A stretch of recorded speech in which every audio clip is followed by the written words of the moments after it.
This is a Peterson slabber. It has a very simple mechanism. It's a chainsaw. Takes a 72-inch bar. I use skip chain. That's a cutter left and right every foot. That's a lot of gap between cutters. Reason is simple. You cut so fast with those cutters that you need a lot of room to move that material out. And if you have too many cutters in there, it just piles up and it slows you down. So there's 24 horsepower Honda on this rig. It's got two aluminum tracks that I have meticulously put a cement foundation under it, level, reinforced with concrete and steel. Reason being, sometimes I'll roll a 12,000 pound or 20,000 pound log onto the slab, and if it doesn't remain flat, then you can't set this saw up. So this saw is very particular. It needs to be flat. It can't have one rail higher than the other in any amount more than maybe a 1/4 inch. Even a 1/4 inch can give you trouble. What will happen is the bar will start cutting like this or like that. And so you want it to just run flat.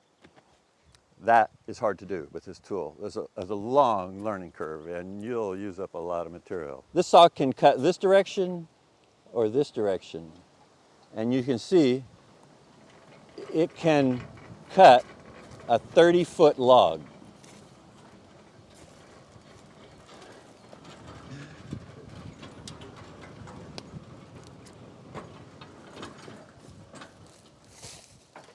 That's a long cut. It's got a 24 horsepower Honda, and you can see what I mean about the cutters. There's two here and two here. See, those are a long ways apart.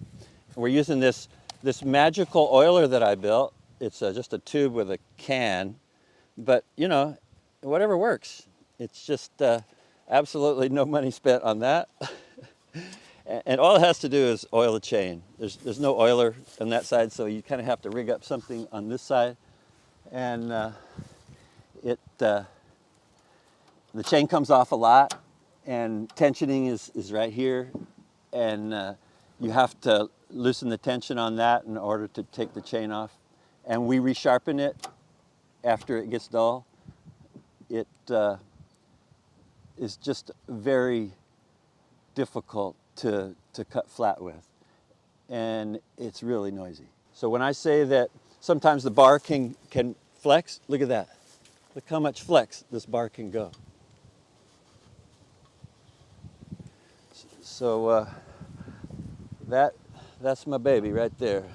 This I pick up with the forklift and set aside, and then that beam I set aside, and then I can roll everything back up.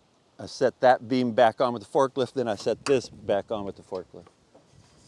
And this is the up-down.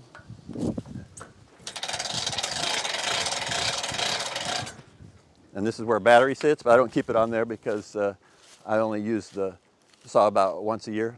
And I just remove it so that I can use it for other things. It's an interesting story. I got this tool from an associate that I was buying fence posts from him. And in the back, he had a wood miser that he was using. And I had a bandsaw at the time that was similar to that. It wasn't a wood miser, it was a piece of crap, but it cut, kind of. So he was using a wood miser, and I was talking to him how crappy the material was that I was sawing with. He said he had a sawmill that he would sell me. In our glory days, we were both wrestlers in high school and college, and we had a lot to talk about. I was at the lowest of the weight class, and he was at the highest of the weight class. So we talked about wrestling quite a bit, as I would take him to lunch once in a while when we were out there buying goods, and because he's a friendly guy. And I knew his father before him. I bought wood from his father. And so this kind person eventually got cancer. That was when he brought up that he would be willing to sell this sawmill to me. And I bought it from him, and I've been using it ever since. He's since passed, but he's not forgotten.